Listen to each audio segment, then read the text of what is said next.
Sunday. There's insane football happening. The Vikings are losing to the Giants right now. I don't know what any of those. What's You the selfish prick. Yeah, I mean, it's pretty funny. I'm going to text him after and be like, Don't. Really? If the Vikings lose, Austin's going to be on suicide watch. That bad?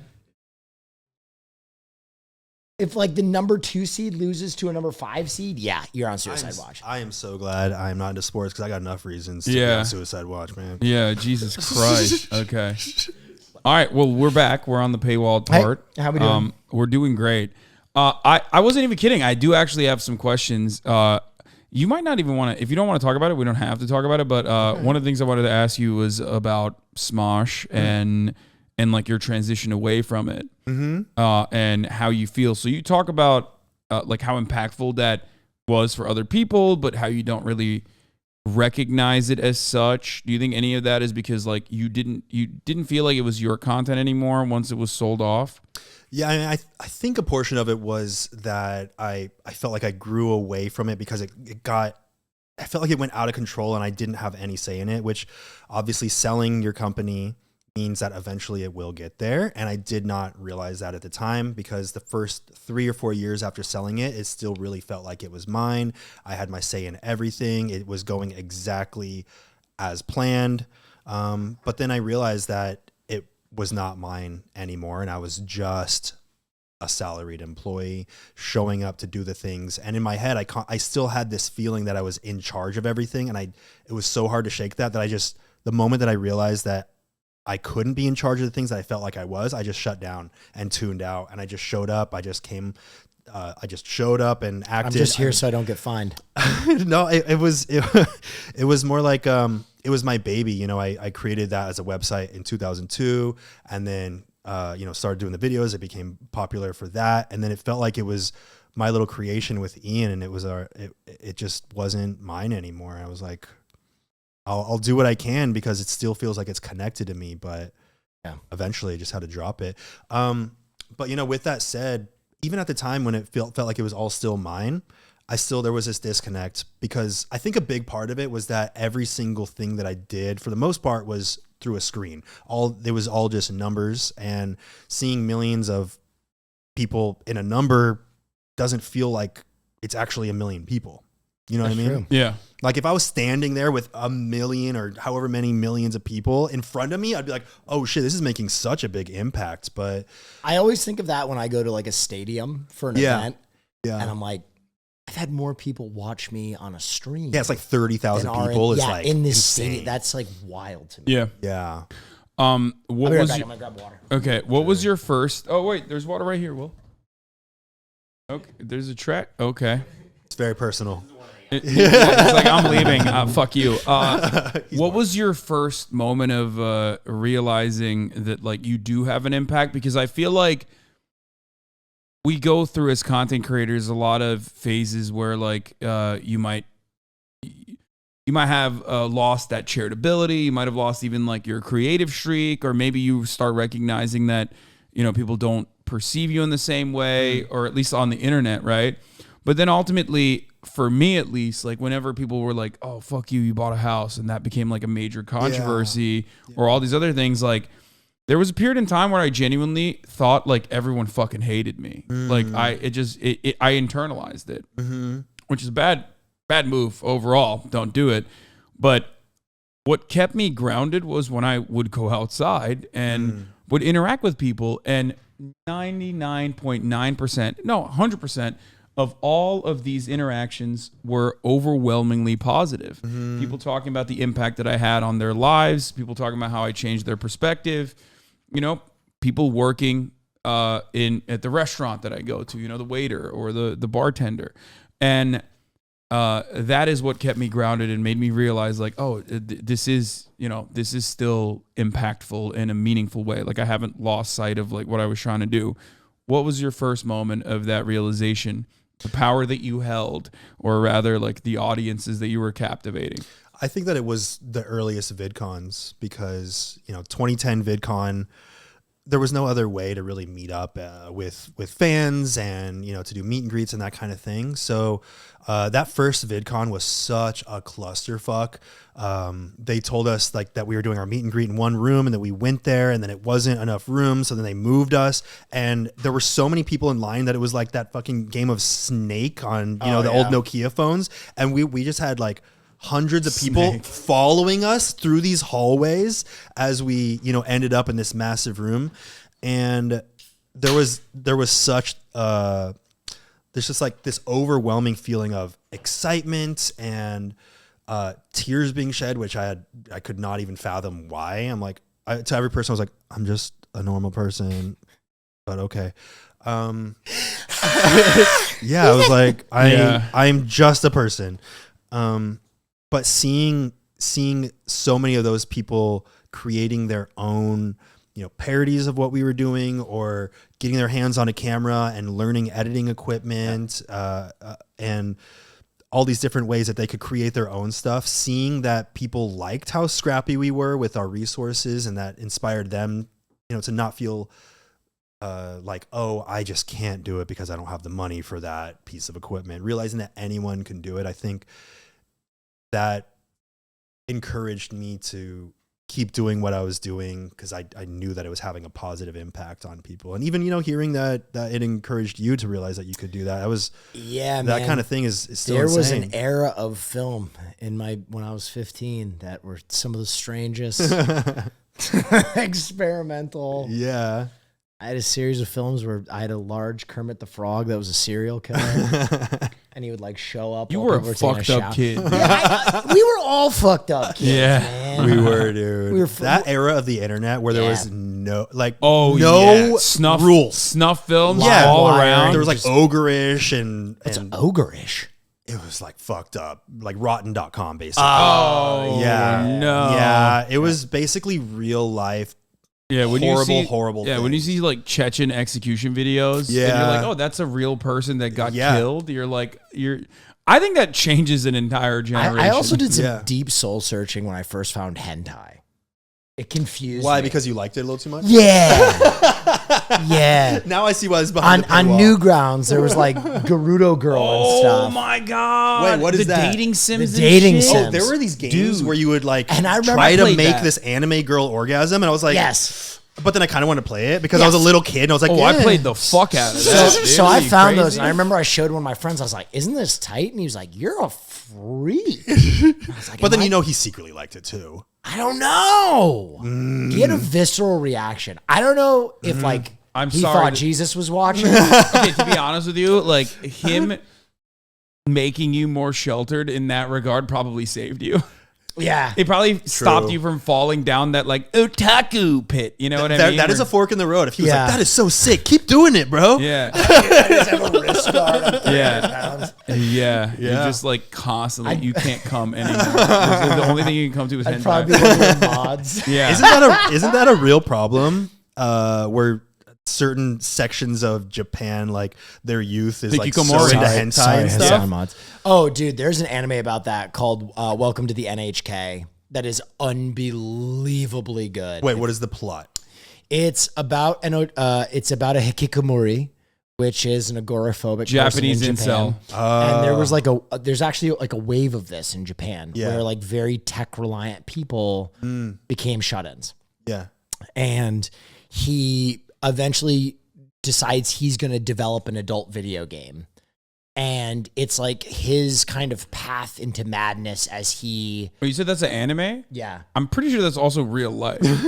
No, but it's not even just a joke. I think that it might be tailored off of like a real person. It might be. I told Ludwig about this anime. I think it was Ludwig. I told someone about this anime and it became their favorite anime. It's incredible. It's a 1 season... But it's like him dealing with like he gains some level of notoriety and he's working with people and it's really great. And it shows how that kind of thing can actually happen. Yeah. I watched the short documentary on the guy who married Hatsune Miku. Oh yeah, Hatsune Miku. Yeah, which I didn't even know what. You mean the Domino's Pizza ambassador? Yes. Have you ever seen that rabbit hole of how they tracked down the Domino's executive who made the Hatsune Miku ad? The American guy? Yes. I know he quit. But, yes, and but, I've seen the and video. You can but, pull this up, Billy Rave Brains. He was like the white face of Domino's in Asia. Yeah. And he made like 10 ads where he did like a Crouching Tiger, Hidden Dragon ad. Oh, I did not know that. You gotta see this. I think I've seen this. Yeah. The Hatsune Miku one is like really weird. Have you heard of Hatsune Miku? And then it zooms in his mouth and his eyes and stuff, and you're like, what the fuck? This is like crazy. Yeah. Hello, everyone. I'm Scott, president of Domino's Pizza. Have you heard of Hatsune Miku? Today, I'd like to announce a new collaborative His hands. project featuring They're zooming in his Hatsune eyes Miku. like it's so weird. Domino's Yeah, app it is weird. Featuring Hatsune Miku. And this is a real thing, right? They did Oh, it? yeah. Miku exists in a software You called know Marge is like, Vocaloid. this is my shit. Vocaloid enables you to produce songs. Fucking A character weirdo, named dude. Hatsune Miku sings the songs you create. All right, if you think this is good, You like Hatsune Miku like that? pause. Oh my God. Pause. I just remembered I went to a Hatsune Miku concert, but You did? Now pull up Domino's Crouching Tiger, Hidden Dragon with the same guy. And this is going to blow your fucking mind. So apparently he made a... Yes, but there's an ad he made. Oh my God, where is it? Come on. Is it the change up commercial? It's the same guy. It's Scott. There's like Charge a... up? Fuck. I'll work on it. Yeah, you work on it. Fuck.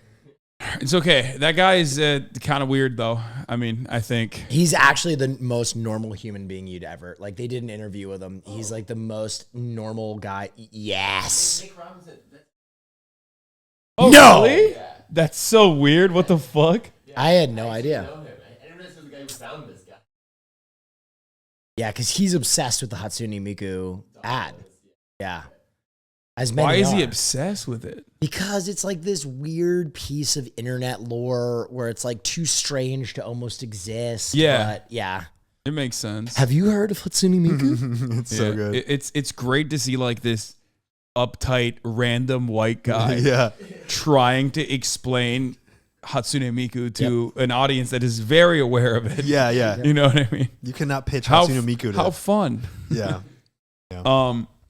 Anyway, I would love to see the Crouching Tiger, Hidden Dragon thing, but Yeah, I won't- let's go back to some serious subjects. Okay. Okay. Some deep, dark ones. Not really. I don't know why I keep saying it like that. As far as God, do you feel any like resentment towards Smosh? Because I'm unfamiliar with like the breakup. Is this something that you want to talk about even? Yeah, no, I'm fine with it. I'm fine with cut all of it. Okay, we can totally cut anything you don't want I'm out. totally fine with it. And I think partially the reason is because I feel no resentment now. Was there a Wow. period in time when you did? Yeah, I definitely did feel a resentment. I felt really taken advantage of, but then also just I felt so stupid about my own decisions in selling the company because I What'd you don't know, sell it for? stock. Money. Stock. I sold it for stocks That's in not a bad. company that never went public and went bankrupt. Okay, that's really bad.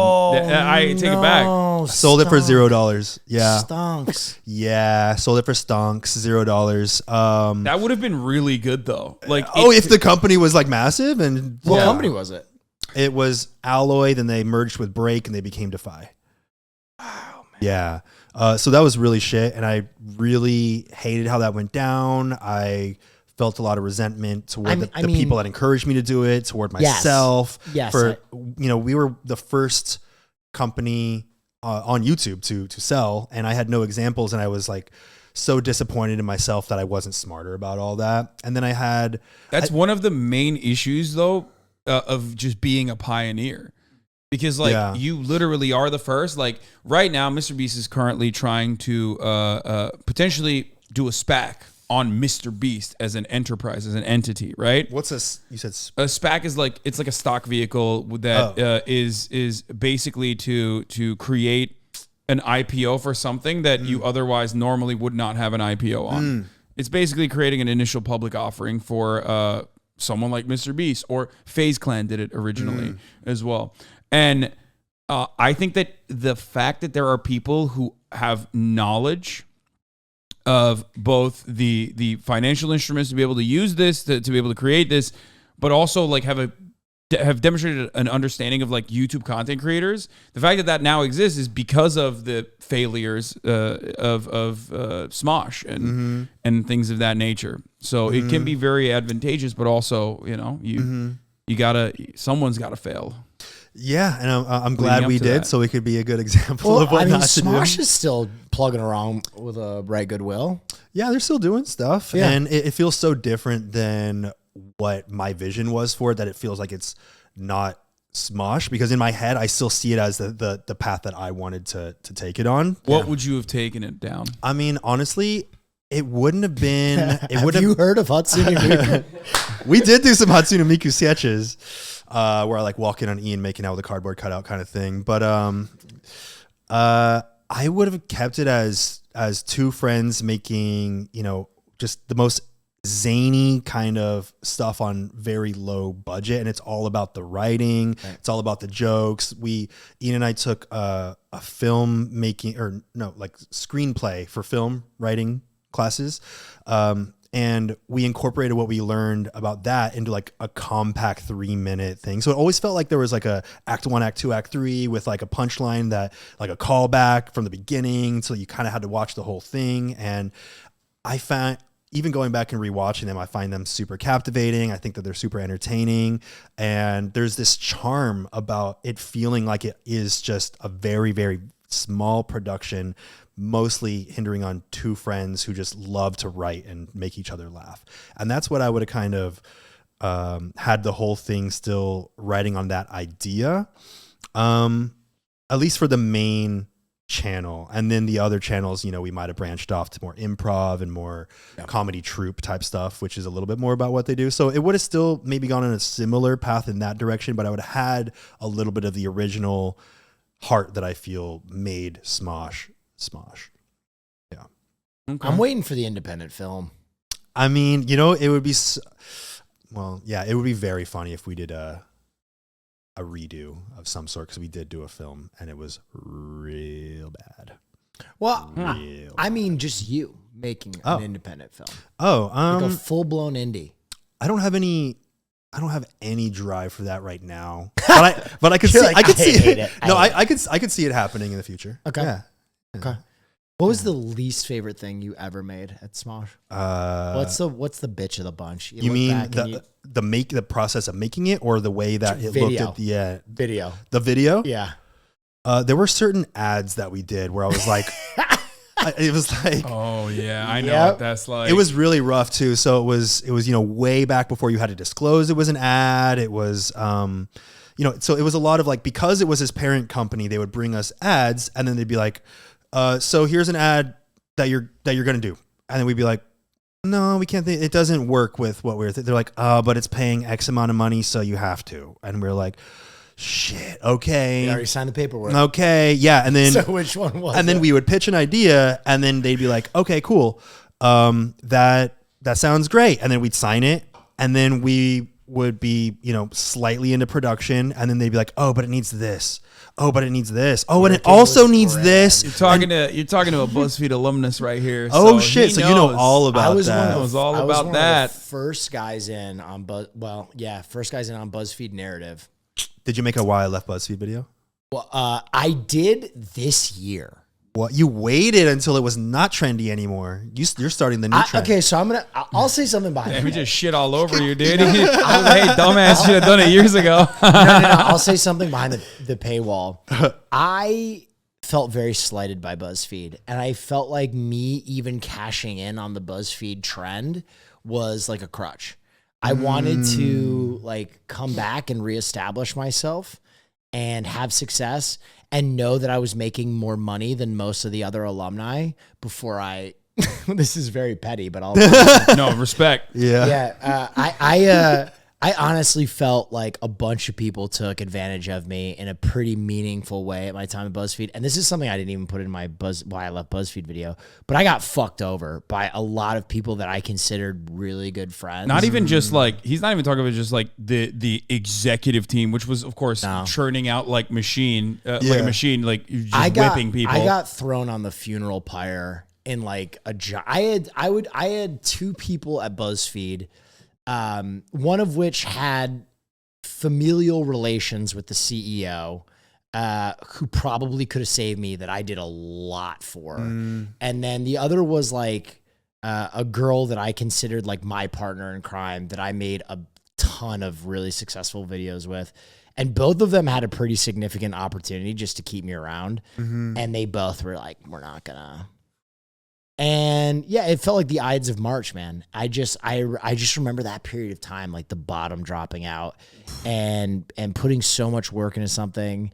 And, you know, I don't know if you've ever experienced this, but being funny for a living, I think the odds were always stacked against me. And I think in school and in my life previous, my brothers, here, therapy, we'll be very honest. My brothers were both fuck ups. They're both very difficult people, criminals and problematic people through and through. I loved them, but difficult human beings.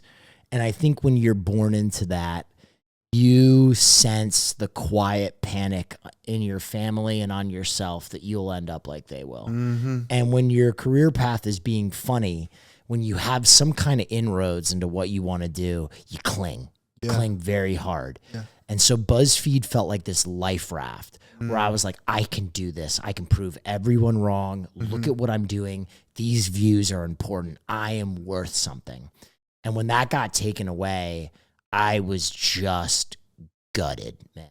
And you know, if I wasn't so traumatized, I think that leaving BuzzFeed, looking back, it was good for me.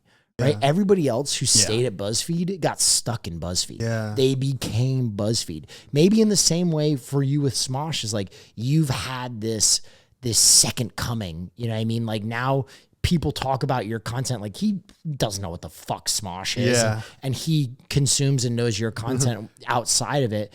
And it's maybe because we were pushed away from you know the nips of the mother wolf and Romulus and Remus. We had to make our way out and forge a path. But at the time, man, I was so fucking bitter. I would have just burnt the world down around me to get a second chance. And Which that's is why he started working at the Young Turks. Yeah, which was totally better. It was not great for either of us. I didn't know you worked at the Young Turks. Oh, dude, I immediately was early on in his process. Right after he had cut his first few Tommy Lorenz and really started taking. I remember. I don't even know if you know this. I remember the first time you got recognized. Wait, where was that? West Hollywood basketball court. We were playing with some guys, and a guy came over, and he was like, "Respect what you do, brother." Oh my! And you were like, "What?" And that's a good first interaction, like, though. Your Tommy Loren thing, and you're like, "Oh, cool." Yeah. That's crazy. I don't even remember. Dude, I was like, "That's the coolest thing ever." That's so sick. That's a good first interaction. My notable we're gonna talk about yours. I already know what your first interaction is, which is the negative one. We're gonna talk about that in a second. But my first holy fuck, I'm doing this. Like this is real moment was the Tommy Lauren videos were on Facebook. So it was like auto watch. So the views were obviously inflated, but Facebook at the time had opened up the video faucet, as many content creators know. And this actually literally made and then broke like entire media companies very famously because everyone was like, oh shit, this is it. We got to do this Facebook Upworthy style broke video. A lot of companies because they thought all their money was going to be there. Exactly. Yeah. And there was like Still legitimate, there was legitimate views behind it though, because the way I would track it is by like doing like a sly Instagram push because I wanted people to like move into a different, social media platform as well. So I would like plug my Instagram into the videos, and I started seeing the growth on my Instagram. But my first moment, because these were getting like 30 million views in 1 week, I was like, what the fuck is this shit? This is crazy, right? Damn, yeah. The Tommy Lauren videos especially. My moment was I was at Buffalo, the Buffalo Trading Post, which is a thrift store for those of you who don't know. I walk in and I heard someone on the phone that did not know that I was next to them talking to another human being about my video, which is like insane. Like obviously that that's is like, insane. Yeah, no. And I was like, oh my God, like I'm doing it. Yeah. Like this is crazy. 'Cause so many people told me, when I first started, because I was so dog shit, to just stop. You were Yeah. not dog shit. I'm going to be honest. I was very bad. The Young Turks made me less of a socialist because of how shitty the employees at the Young Turks were. Well, they're not. Okay, Anyway. Well, what did you guys do that everybody owned a piece of the fucking company at one point and you couldn't fire anybody? No, that was not. Bro. They didn't do any of that. I No, don't know but if they you were- remember. I don't know if you remember. I knew how to camera op. Oh, I was a good camera op. And I would be in the room because we'd get done writing the script, and I would be in the room while you were recording. And they had camera ops that they would assign. Some of them were great, but others of them would be on their phone the entire time. And I'd be looking at the monitor, and they would like drift out of focus. Yeah. And they would like the camera would No. move. The people, and- some of the people definitely were like, it wasn't because they had like a piece of their labor or anything. It wasn't like that at all. Some people just straight up were like, they purposely did not give a shit about my content. Well, I Because got they- yelled at, remember? Yeah. Because I tried to op the camera one day, Yeah, and they were like, "What's he doing?" Yeah, because they just like, it was secondary to them. Like we got owned pretty hard at TYT because like, even though it was like churning out insane numbers, for some fucking reason, like everything was focused around the main show, the Young Turks show. Yeah. So it was literally an afterthought. And because I'm like Jank's nephew too, so like everyone that worked there was like, ugh, God, we got to work with this Behind the fucking paywall, piece of shit. very spicy content. They also tried to clone his content with a Scottish Yeah. guy. I've heard about that. Yeah. Yeah. They- Hypocrisy! yeah. I feel like that's pretty public, right? Not just. Yeah, I mean, that was my first, that was basically like, that was a radicalizing moment for me for sure. When I was like, oh, I fucking will never work here. Yeah. Like this is like, I love my uncle, you know, he gave me a wonderful opportunity. I was really fortunate to be able to like do all this cool shit. But I was like, that's when I felt so hurt when they were just like, instead of giving you more resources, because I was like trying to get like Will on board and like trying to get like brilliant people And to work. I was confused because I was whiter than the guy that they were trying to clone him with, so they should have used me. Yeah, well, I mean, he was Scottish, so. Hypocrisy! But basically when they did that, I was like, what the fuck? Like, you're just, like, you guys just took this thing that I like toiled Created. over, that I worked so hard on, and that's a familiar feeling with you and Smosh, I assume. And like, you're just gonna, it's your IP, so you can Have do you whatever ever the fuck talked you about want. this? No. This is the Oh, first. you haven't? No, I kind of opened this up, but that was always really difficult for me as like, I love this kid, right? I'll fucking bust his balls, but like, there are a few people I love on the planet. Well, maybe no one that I love on the planet as much as Hassan Piker. Can we get an awe in and the it chat? brings me nothing but pain. But I remember when I was working there, you know, like I was so bitter about my own shit, and I had watched this situation at BuzzFeed where something that I helped create was like slowly pried from my fingers. And so I was so aggro at TYT because I had to watch like the same situation happen where they were just duplicating something that he had birthed and it was so popular. And they didn't like believe in it at any step of the way, and Yeah. like only after numbers were shown that they were like, okay, we this is good.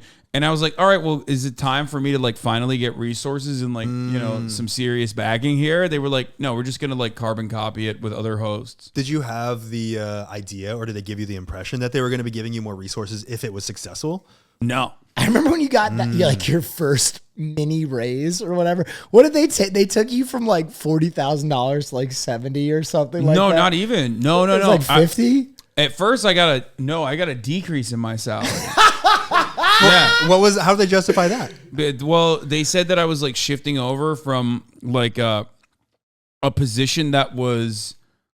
This is not even someone. This is my uncle. Yeah. Like that's the that's craziest part. Like Yeah. he's like, well, you're going to be doing like on camera stuff, and it'll be like more valuable overall in your future in your career. But like, you know, when you were doing like the advertisement stuff and doing this on the side, you know, you were, I guess, like technically more valuable to the company. I was like generating revenue for the company, whereas like this other thing is just like a waste of money almost. Did that create a rift between you and your uncle? Like, No, they're so cool. No, I still love him. Like he's my uncle, you know, he's my blood. So He's a good dude. like he's just a bad manager. He's a good guy, I think, overall. He's just not very good at management. And but you know, he was doing everything on his own. And I think they're doing, I mean, the Young Turks is doing all right now, I think, but I would say that I always wanted to never be in his shadow. You know what I mean? I did not want that at all. like the product of nepotism. Well, but because it is nepotism. Like they needed someone to do ad sales. I will say this, which I was loud doing. and loud as someone who watched if anything, Hassan experienced reverse nepotism. Where Chang made everything infinitely more difficult for him because he was his nephew. Because he always, like, I think he also, as like a progressive person, was like really scared of the prospect of like favoritism and like what that would look like within the company internally. And I am a loudmouth, like I'm a brash person, especially. And I don't, and I don't like to be contained. Like that's part of the reason why I'm so successful, because I do everything on my own. But like when you're trying to contain me, I get like extra agitated. I feel the same feeling, and that's what progressively got worse as I was with Defy. So they wanted to use me as a tool, but I was like, fuck that. I want to go. I know what the right thing to do here is, and you fucking don't. But I'm also like 24, so you're never going to listen to me. And I'm also, you know, Jake's nephew, so you're never going to listen to me. So they were extra cautious, or rather, like, I would say, like, they were just worse overall. Dude, that was the worst when we were just like stress testing, like lean startup model, making different things. And we'd be like, oh, if this has success, surely they'll give us some leash. And we like just kept making stuff that was like wildly successful. And they'd be like, yeah, that was great. Yeah. Now shut the fuck up. So what did that teach you anything about, like, you know, moving forward, what you would or would not do? Like, did those teach you any lessons it broke that me. brought you here? I honestly, when I left TYT by way of a firing, It was a first, last in, first out kind of thing. Yeah. We were downsizing, and he was the first to go. and I was Hassan's friend. Yeah. And also, not very well protected that way. Yeah. I think, well, I've talked about this, but that was the moment where I was like, I'm probably going to give up on my ambition of being an entertainer. And I was making plans over the next like year and a half to go back to Michigan and beekeep with my cousin. Because it came right after BuzzFeed. Like, right after BuzzFeed, I was like, dude, don't worry. Then I made a sketch channel called Hoodworks. Oh, yeah. And Hoodworks went crazy. I had 4 videos. I went 4 for 7 million view videos. Yeah, we that's blew dope. up That's on great. those. I went crazy. Yeah. And then We did sketch comedy together. so I gotta see. Do people know about that? yes. Some of those videos are like they sometimes go viral randomly. So I made a like people that independently, like people that don't know it's us in the videos. So my like, friend Joe Hood and I got cut from BuzzFeed. And Joe Hood was like, dude, I think you're really funny. I think like if I am the producer behind reacting to stuff you're making, I think we can do this. And I was in a hole and I was like, all right, I got an idea for a sketch. Like so I had an idea for a sketch called Modern Sandlot. Because I thought the Sandlot was like one of the most iconic. So basically it's just the same scene from the Sandlot, except someone says the N-word at the very end of it. And he's like, it's 1950, dude. Of course we're... Oh, yeah. But it's like bleeped out. Yeah. So that video got put on Barstool and it like went... Here, we'll watch this. So I recreated also, this. by the way... What year was this? 2016. By the way, for the record, like really, it's Kino. Okay, Yeah. We put a lot of fucking like this isn't some like low budget shit. I mean, it was low budget, but like you know, this was. And I changed the pace of Green Onions by Booker T and the MGs, the song in the beginning, but I doubled the speed so that it wouldn't get demonetized. But we could use of course.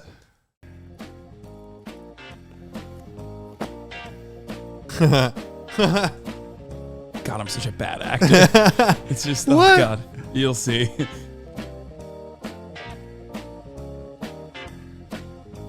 never seen play it? with a bunch of rejects and a fat kid, Rodriguez. You shut your mouth, Phillips. What'd you say, crap face? I said you shouldn't even be allowed to touch a baseball. Except for Rodriguez, you're all an insult to the game. Come on, we'll take you on right here, right now. Come on, right here, right now. We play on a real diamond, Porter. You're not good enough to lick the dirt off our cleats. Watch it, jerk. Shut up, idiot. Moron. Scab eater. Butt sniffer. Puss licker. Fart smeller. You eat dog crap for breakfast, geek. You mix your Wheaties with your mama's toe jam. Yeah. You bob for apples in the toilet, and you like it. You play ball like a girl. What are you, some kind of Nazi? What the heck was that? What? Everybody knows girls aren't as good at baseball. Whoa. What did I say? What did I say? You know the rumor that women can't play baseball as well as men is just a product of patriarchal society? Hassan, that's like they Smosh can't acting. naturally throw as well as like a guy. Oh, hey! What's going on here, Porter? I thought we were having like a friendly banter, and then you went all Ray Rice with it. Come on, Ham, you got this, dude. Reference. None of Ray that Rice. chauvinist stuff, all right? Just keep it gender Yeah. neutral. Whatever, you square. Yeah. Music you're- comes back. you're not Yeah, some that's good. Weenie. Oh, yeah, bird. You're a bigger dork than Smalls. Yo! Yeah, you play ball like a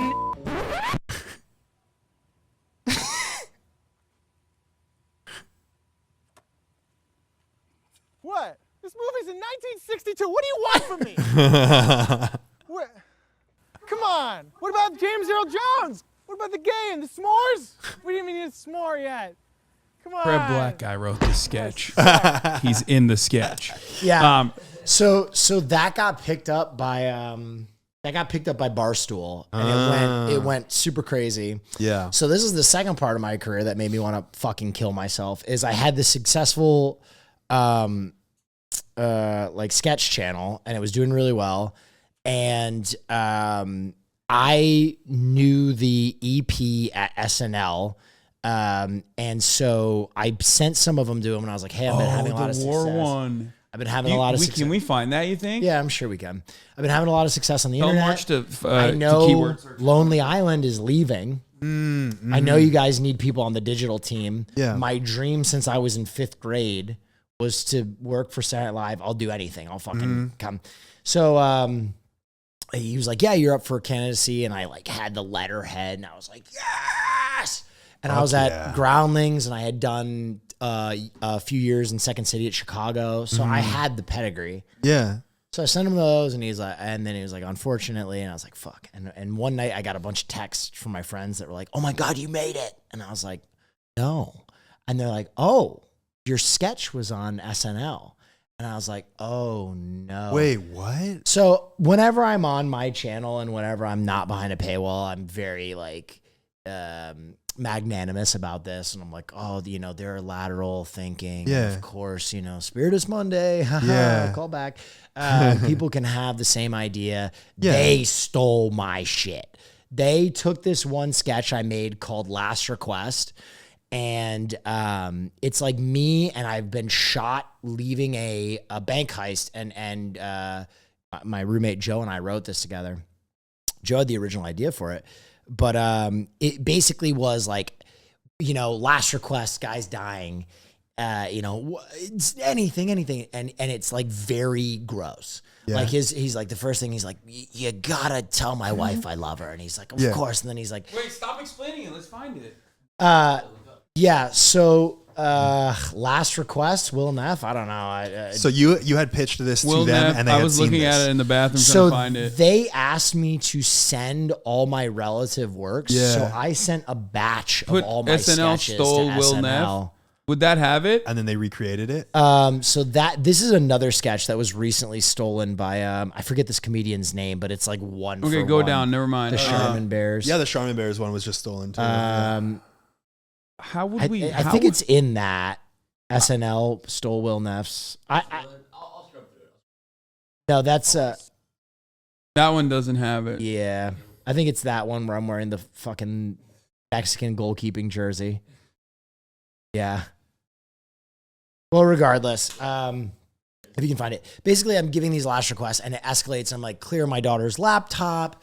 Also, you gotta get some stuff out of the garage. And then finally, I'm like, you gotta go to Germany. I have a lockbox. There's some microfilm. And he's like, oh God. And I'm like, you don't even want to know what it is. And he's like, I don't. And I'm like, it's scat. It's poop porn. And he's like, oh Jesus. Anyway, I'm dying. I'm bleeding out. Yeah. So SNL does a sketch, and they're very smart about stealing shit. Again, I'll never say this anywhere with a paywall. They're very smart about stealing shit. They know that if they change one or two key pieces, that they can't be accused. So instead of a bank robbery, it's World War II, and instead of scat porn, it's a butt plug. And so it's Pete Davidson and Juan Morel Miranda. Yeah. Yeah.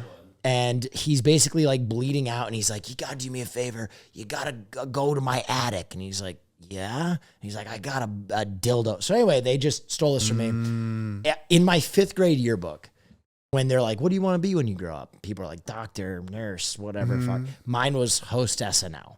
And so after this, bro, I was like crying in the shower type levels of depressed, because I put it all on the sketch channel. We put our final means into it, and it just felt like, oh my God, I'm never gonna have any inroads. And I went to TYT, same shit, got our shit ripped away from us. And right before I was about to move back and be a beekeeper, he had started on Twitch, and he was like, fucking do it, pussy. And I was drunk, and I went on Amazon and ordered the worst gaming PC I could. Dude, yes. It was so bad. A Core Power piece of shit. It was like one of those like $300 Yeah. fucking bullshit. It's like 600 of my most last of the- $2,000. Most of the money went to the RGB, you know. Yeah. It's like one of those things. Yeah. Yep. I remember. And I was like the last attempt, and I started doing it. And I was like, I think I can. There were moments where you wanted to quit Twitch streaming as well. Oh yeah. I literally, I remember having a conversation with A you. lot of people at forget the basketball I court. streamed to 14 people Yeah. for like 4 or 5 months. Yeah, no, I Is that demoralizing? Like to be like, yeah. Worse. Well, Yeah. to be fair, I also streamed to like 35 people when I first started. Yeah. He's in the first ever like stream I ever did. You're sitting with me. We're playing Fortnite. And I get like a victory royale, and I'm screaming, and then like the neighbor literally fucking yells at me. That's your first stream ever. I think that was like my first stream ever, Golly. or one of the first. Yeah. Like, because I strapped the camera onto my PlayStation 4, and I was like, "Fuck it, I'll just stream out of this." I didn't even go. I shifted over to a desktop, but I literally only shifted over to a desktop with the PlayStation 4 still. I had to buy an AC unit so that like, because the room was getting so hot because the PS4 was so fucking hot and so loud. Yeah. I finally was like, all right, fuck it. Like, I'll get a desktop. We'll try to do this in a desktop. That's when like I started. That is one of the amazing things of like us starting streaming when we started streaming at the age we started streaming. Yeah. Everybody thought we were fucking nuts. What year was that? It was like I first streamed 2019. in 2018 on the March, but it was like super inconsistent. 2019 is when I started, like when I shifted over to a desktop, started taking it more seriously. And 2020 is when I went full time as a streamer. So, and I didn't know anything. Like even when I went full time as a streamer, I didn't know that much about like the Twitch culture. I didn't know much about like internet culture beyond like being a normie who's like kind of aware of it. But yeah, no, there were a lot of moments where he was just like discouraged and wanted to stop. I remember at the West Hollywood basketball court when you and I were having this conversation, I was like, dude, you have to stream. I kept telling him like, dude, you're brilliant. You're funny. You have an encyclopedia knowledge of like movies and all things culture. You're a fucking idiot for not just pushing through it. And he kept doing it, and he popped off.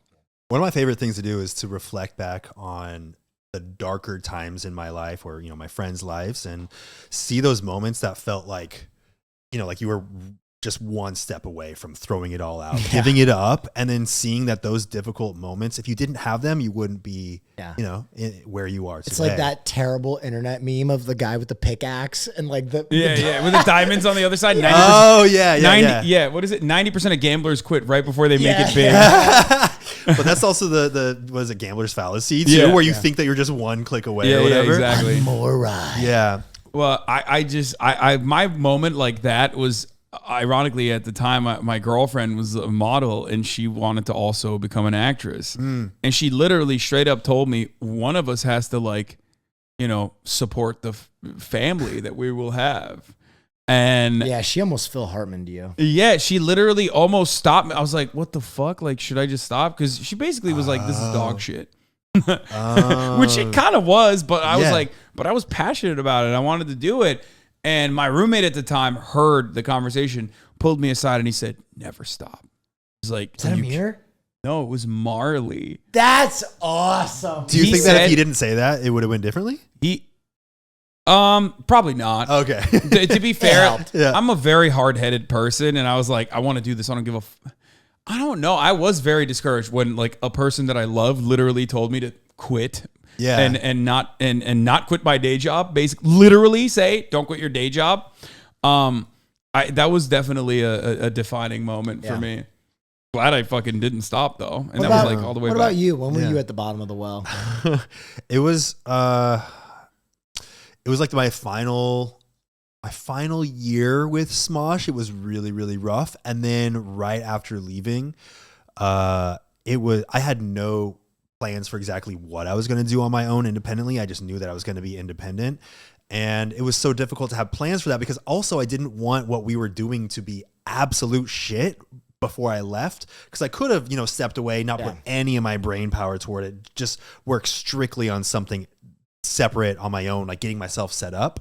But I didn't have it in me to let what I was creating completely crumble because I held so much respect for Smosh and what it was.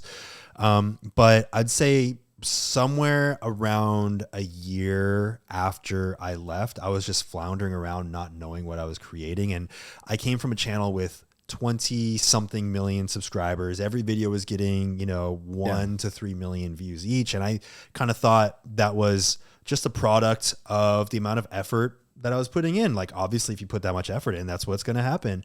And I learned the hard way very quickly that I could put in 10 times as much effort and I could be making things that no one cared about. And looking back, it was complete dog shit. But, seeing my uploads get 30,000 views, I was like, oh, which is still obviously good. But I felt like I had so many people, telling me that I was going to fail if I did it independently, and telling me that I was nothing without Smosh, and that basically I was just the product of being at the right place at the right time, and I needed to stay there if I was going to stay with that success. It was commenters, but I was about to say internet commenters. That sounds like internet commenters. It was also a feeling that I got from some of the people that worked at the company. Do you that I feel was a with. deep sense of satisfaction proving them wrong? Is there anyone that you'd call out specifically? Is there any specific commentator whose words really cut you and you just see them in the back of your mind's eye? No, actually, I think the thing, and I know you want me to say yes, but the thing that got me through that and got me to such a better mindset, the mindset that I'm in now, is forgetting about all those, all the revenge and vengeance, all the, like, I got to prove that person wrong kind of mentality. Once I stopped thinking about all the people that talk shit, I feel like that's when I found my own. That's so interesting because we're on two totally different poles there. Really? I always tell my family I burn dirty, I burn coal. What does that mean? I'm in 'cause between. I'm in between both of you When guys. I need energy, Yeah. I go to that place. Really, of like, see- I got to prove them wrong. I see faces. Really? And I'm like, I was That like doesn't that help me. until I think there's gonna come a moment in your career where you find that peace. I think you're still hungry, and that's the reason why you're not there yet. I promise. Because I was exactly. I don't know like if I that. want to let it go. I like Well, it. I was exactly like that. I was so spike driven because like I wanted to prove to everyone that I have talent on my own and that I'm not like, my uncle's nephew, right? And I mean, we're so far beyond that point at this this junction that it's like I don't even need to prove it's that almost to strange anyone. that was a thought at one point because it's so not that at all. But like there was definitely when I first went full time on my own, like that definitely was a guiding. That was definitely a guiding force of rage. And that isn't in to say me. that it was never a guiding force for me because it was at one point. Yeah. It It- was. You It's gotta so funny, use that spite a little bit. I talked to Dr. K. This is paywall only shit. And he was doing a pilot for a show. And I think it's still being developed, but it was so funny. Don't leak it then. No, I'm not leaking it. Like, it's paywall. It's No, fine. it's just we talked about like my mental situation, and at one point he was like, I I could help you, but I feel like you don't want to be helped. I feel like he's like, you have a mind situation that is not healthy, but it drives you. Oh, and, I have the same thing. and you like that. Yeah. And he's like, would you even want to be fixed? And I was like, no. Wait, tell me more about that. Both of you said you're the same thing. I think I completely understand where you're coming from. I burn dirty. No, I roll coal. my insecurities and like proving people wrong definitely is a motivator for me. It's a superpower, Like right? like for example, Depends how you look at it. I know I have an addictive personality. I know that. Anything that I'm like really into, I will get heavily invested into. I will just like lose myself in it. And that could be food. That could be bad food. That could be sitting on the couch and watching television. Or it could be things like streaming. So I redirect all of my I guess weaknesses in that regard to areas that I consider to be like productive and healthy, which is why I'll get addicted to working out. I'll get addicted to like maintaining a steady diet and having a rigid schedule and streaming. So like people will say, well, that's unhealthy, right? That's not smart to do that. Because it's a coping mechanism. Because it's a coping mechanism, but I'm like, I don't give a fuck. I mean, what do you mean? That's what if that's what it takes to be successful, and then so be it. And same with like also spite as well. Like I understand totally. Yeah. Using spite as a motivator is definitely something I have done and still sometimes to this day do to prove people wrong. The interest. The character I resonate with the most is Rock Lee from Naruto. Ooh, the genius of hard The work. I've never been genius in of hard Naruto. work. The genius of hard work, Tell me about baby. it. So imagine you're like, Harry Potter? Yeah. Everyone's got magic powers, right? At Hogwarts. Imagine there was one motherfucker who didn't. And so he was like, I'm going to get so good at potions. That I'm a so Rock has no ability to do any of the magic shit or any of the dope shit that other, He has no ninjutsu. right. Got it. But he's going to outwork them. Got it. He's going to suffer harder than No, anybody. I definitely see that. For me, though, I feel like when I was coming from a mindset of, wanting to prove people that I wasn't what they said about me, it was taking up some of the energy in my brain. I kind of look at, the energy that I can output being like a pie chart. And the pie chart is always the same size. It's just split up into different segments. And there used to be a large segment that was going toward prove them wrong, show that I am, worthy of whatever the value was that I wanted, like just to show that I could do what they said I couldn't do. But having those thoughts cross my mind was actually taking away It's inefficient.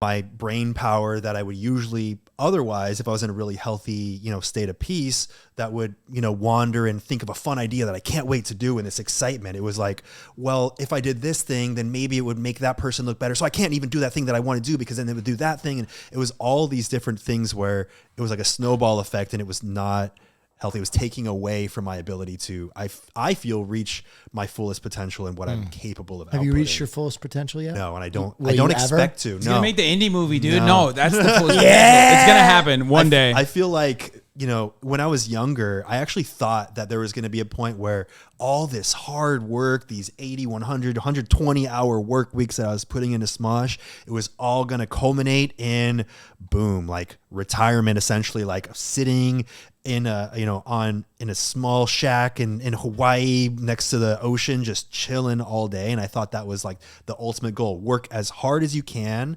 just burn yourself out, but who cares? Because soon you're going to have You're it going to made, Hawaii. and you get to chill in perpetuity, just forever chilling. And I realized that I don't actually want to chill. And being in the mindset of like, you made it is actually, I think, when I'm going to feel like I'm dead. I think falling in love with your work is infinitely better than that. I think loving what you do and actually getting fulfillment out of your labor is unironically an infinitely better pathway, because there is no final destination. There's no end goal. Every single day is living out your dreams and your deepest desires. I still which is have how what I you feel. had, though. I still have what he knows. He wants to. Somewhere yeah. in my mind, I'm sanding a boat in Zihuatanejo, Mexico. Yeah. It's a mind palace. I mean, I want to get to a point where I could live some remote place and just completely be off the grid if I wanted. But I feel like there'd be a little part of me that would want to like have things still going on that I still have a little bit of a say over, because I love seeing my ideas come to fruition and live. For me, it's, I always got the there's dog no in me. real thought that I'll actually end up there. Yeah. But there's like this place in my mind where I'm like, Yeah. I could do that. Yeah. I mean, I kind of want to get to a place where I could do that for months at a time, but then come back and do a little bit of work and then go for months. And I feel like there's the balance that you need. I feel like the idea that it's 100% one or the other, I think is not the right mindset for me. I don't think I'll ever have that. Well, I mean, you're reducing your hours of streaming this year, right? Yes, I have reduced them since 2020, but like for me, that is so that I get, so that I'm a more complete person. And how do you become complete? More complete as in like, have more social interactions and spend time with friends and family, make memories that are not just in front of a computer. But I think that still feeds into, in my mind, the type of opinions I have, the type of content that I make, unique experiences. I always consider, even if I'm watching like a TV show, I still consider that to be productive because it changes the way you analyze content. It changes the way that you create content. But my ultimate goal is to still, churn shit out. Where do you think that mindset of output, like, do you think that your value is connected to your output, or what do you think? Why do you think that you constantly need to be enjoy putting it. stuff That's out? also just digital content, right? Yeah. The spice must But it's flow. also capitalism. It's also all these different elements that we're taught, as a child, that this grade represents your value in some sense, So do you think that that's what? I find it deeply fulfilling that I can change people's minds, and that is what, like, internally, that is what my main motivator is. That, like, I have people out there listening, they're changing their attitudes, they're changing their minds, and maybe they're changing their lives. That is 1,000,000%. Like, the money is great, everything is great. I right now have enough to, like, dump it into the stock market or something and probably continue living without making a piece of content ever. It's an interesting conundrum, though, because you have two schools of thought here, right? You can either dial in and just make things for you that are very satisfying, but I don't know if that's the mindset of a healthy creator. I think creators that grip too hard and end up endlessly tinkering or not just releasing their projects and letting them go kind of go mad. There are actually two very specific examples of this that are tremendous if you ever want to watch them. The Evil Within, which is John Paul Getty's grandson, became obsessed with editing his film, and he smoked meth and edited it for like 15 years and then died before he released it. The other example is the guy who did all the animatronics for Star Wars. Pull this up, Billy Ray Brains. You got to watch this. You probably never heard of it. It came out last year. It's called Mad God. No. Just look up trailer, Mad God. He spent like 40 years making one perfect piece of art, and no one has really watched it. Yes. Go ahead and pull that trailer up. Well, I think that also comes from a place of fear of what am I without this work, without this attached to me. This is me. Take a look at this, though. This is a man who spent like decades making a stop motion film. Is this it, or is this about it? No, this is it. Phil Tippett's Mad God. This is 40 years of work? I think it's like 30 years of work, yes. When you see it, it's magic. Like, yeah, no one could make this. It's all stop motion, and it's stop motion that you cannot believe the scale and depravity of it. So is he... Oh my God. The magnum opus. Yeah. So is he a genius, or is he a mad person for making his perfect piece of art? I mean, it depends what he wants his legacy to... If this is what he wants his legacy to be, then he's a genius, but what has he lost in the process? Didn't Guillermo just do 30 Pinocchio, years. by the way? What? Didn't Guillermo just do Yeah. Pinocchio? Yes. Yeah, I mean, he said this was the greatest. Like, he said he's a madman when talking about this. Oh, I can't wait to watch this. Phil This is Tippett. amazing, though. Oh yeah, it'll blow your fucking mind. That looks sick, though. It looks amazing. Yeah. That's awesome. That's amazing. Okay. So, yeah, I guess that's what he wanted his magnum opus to be. That's a question, though. I'll ask you. Yeah. You can make your perfect piece of art. You can solidify your legacy, but it costs you the next 30 years of your life. You finish it at 65. Are you willing You want me to have an answer? Are you willing so to bad. pay that price? No, I am not. Okay. No, Respect. I think that there is value in thinking of an idea, even if it seems disposable in some sense. I think that there's actually, I thought a lot of the Smosh sketches I was making at those times were disposable, but I look back on them and they've grown. They have a legacy of their own, and I still see the value in them. That's a great full circle. a video and a legacy you won't even claim. As the Beatles of YouTube stuff, your content years ago that you still don't really think is that impactful inspired another creator that you're sitting across the table from. True. Sit down and make Kermit the Frog snuff films. Right on rotten.com. Yeah, exactly. Mm-hmm. I think that's a wonderful note to end it on. Yeah, it is. This episode of Fear and I think this might be one of my favorite episodes. Yeah, I was about to say, thank you, guys. This has been one of the most personal. That was so fun. And one of the best episodes we've shot, for sure. Did you guys learn anything about yourselves? About the world? I don't know if I learned anything about your way myself. of thinking.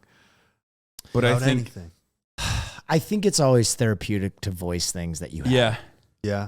I'm going to be honest. Usually the spicy content is us, saying something perverse or getting something out of it's interesting that we both kind of revealed things about our careers that we had never previously. Very therapeutic.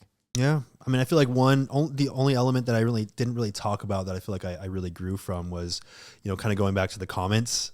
You see those comments and they get in your head. There was, I think, a very long period of time where I would see the comments comparing me to Ian because we are a duo. And I think that ate away at me. And I felt like there was no way to ever voice that to anyone because, seeing, oh, he's better. There was always a comparison. He's better at this. He's better at this. You're better at this. And then it got in my head about what my value is, what his value is, about where I was lacking, where he was lacking. You were Paul and John. Yeah, and it was a little bit, I think that there was some unspoken, maybe some resentment, maybe some competitiveness that was there. I don't know if it was within him as much, but it was me. And I think I was also ashamed of that because he was also my best friend. And I didn't like this feeling that I needed to prove something because random people said something. As someone who is constantly pitted against and weighed against their best friend, there is no way to not take a piece of that on yourself. I mean, I feel like after years and years of that, I have maybe it's because I've grown away enough to create something separate and not feel like my only value is whatever this audience told me it was in comparison to someone else. And I'm just gonna say like it was it's been a journey, and I'm really happy it's gotten to a point where I don't feel any resentment. To be fair, Smosh like I said, don't know anything about Smosh. So I just, for me, I'm like, I don't know anything about Smosh, so I don't know anything about Ian as well. The other guy in the Pokemon video we watched. I picked up on it from what he was saying. Context clues. Yeah. But it just completely, regardless of all that, it's nice to not feel that kind of, that's where I found the inner peace you're saying, like that vengeance, kind of, proving yourself is like a driving factor in what you do. I just feel so much better, like reconnecting with everyone from my past, reconnecting with different parts of, what I used to create that I think I pushed away and resented for a while. At the beginning of my videos, you'll notice I say, I'm Anthony Padilla. And I say my name every single time because when I first started making these interview videos, people would just call me Smosh Guy. And I think that I was like, oh, that is all I am. So I felt like I wanted to establish that I was someone else. And I was like, I'm going to say my name so they know who I am. Well, I think your recent stuff is tremendous. I mean, I think that goes without saying from both of us, but I've consumed a lot of those. He has a better perspective on this than I do because I haven't seen it. He sees the whole scope. Yeah, he's seen everything. It feels like the adult version of a lot of what you were trying to make. Oh, thanks. If you were a band, it's a really nice kind of, it's your dark star. You know what I mean? Like you're introspective, reflective. Do you know any Bowie stuff? Not too much. I mean, surface level. Yeah. Well, his last album is like this amazing. But yeah, that's kind of what it feels like. Where I don't think it's your last album. But, well, thank you. I mean, I feel like I get to explore a different part of me that's always been there. Yeah. And, at the same time, the Smosh stuff, I feel like for a couple years, I would have been like, oh, that's not me anymore. I've grown away from that. But there's still that part of me that finds so much joy in what we used to put on screen. And, I would like to revisit these kind of feelings, this drive to create just silly, wacky, zany comedy stuff that's just completely off the wall. Again, I really love doing that, but I also love what I'm doing now. And I think it's cool to have this kind of dichotomy between such different sides of the spectrum. Yeah. If it makes you feel any better, I constantly long for the day that he's my +1 to the Academy Awards. I've been saying it since day one. What are you guys making? I always used to tell him back in the day when I was doing politics and he was doing comedy that like I have a ceiling, you don't. Like your ceiling is much higher. So like whenever he wanted to quit, I would always tell him like, no, you don't understand. Like I'm pushing you to do this out of a completely selfish desire so that like I can take advantage of your clout because like my shit is it's a dead end ultimately. Yeah. I mean, not that I like. No, I don't believe that. But Yeah. like, I would just tell him that. You were lying? Yeah, I was lying. But Yeah. but there's truth. Those to that. words kept me alive. What's your magnum opus? I think we should end there because you've been trying to get me to say Oh mine. no, he's gonna say some really dark shit. Oh, geez. Really? No. I've actually Really? I've asked probably 20 people this question. No one's ever asked me. What's my magnum opus? He's a fucking interviewer by trade, man. I feel like I gotta know because I I feel like the think- things that people are most curious about is because they've thought about it a lot. Yeah. So I want to know what you've thought about. I would love to make a movie or a show about being a kid in boarding school and kind of translate that era because I feel like looking back at when we were young, it almost harkens back to like when you look at content set during the lockdown of the pandemic, where you're like, what a different fucking time, man. The perspective was so different. And it's almost so isolating to have been young when we were young, because it's like when they brought the cotton gin out, right? We had a piece of technology that completely changed the game and separated us from our parents, separated us from Talking about the internet? Yes. Separated us from previous generations. And we were the children of the internet. We were the first step through the doorway. Our brains were malleable. Exactly. And could pick up on it and utilize it to its fullest potential. Exactly. And it was such a weird time of like everything was at your fingertips for the first time. And so we felt limitless, and it constantly felt like we were butting up against a previous generation that were like, that's just not the way of things. You know, maybe now that you make me think of it as well, maybe there at some point in time, I'll put together some kind of fiction that shows the beginning days of, being on YouTube in 2005. He's like, experiences of living in a boarding school. Like, what the fuck? Yeah, you could be a consultant. It's okay. He's like, I've been talking to SNL about doing that exact project. Well, I'm in the Screenwriters Guild if you ever need help. Okay. Good to know. Thank you. No, that actually spawned an idea for me too. God damn there it. you go. It's going to be exactly the same with two things different. Yeah. Two main points. Yeah, it's going to be said And during that's a war. callback, Yeah. baby. That's some screenwriting magic right there. Great episode. Yeah, Thanks for wonderful joining us, episode. guys. Thank Thanks you guys. for, and thanks for being paying so much money to see Yeah. this. I don't know how much money you paid. How much money did they pay? $5. Thanks for paying. It's way too much money to see this. Okay. All right, patrons, thank you so much for joining us. Stay dangerous, and we'll see you next week. Peace.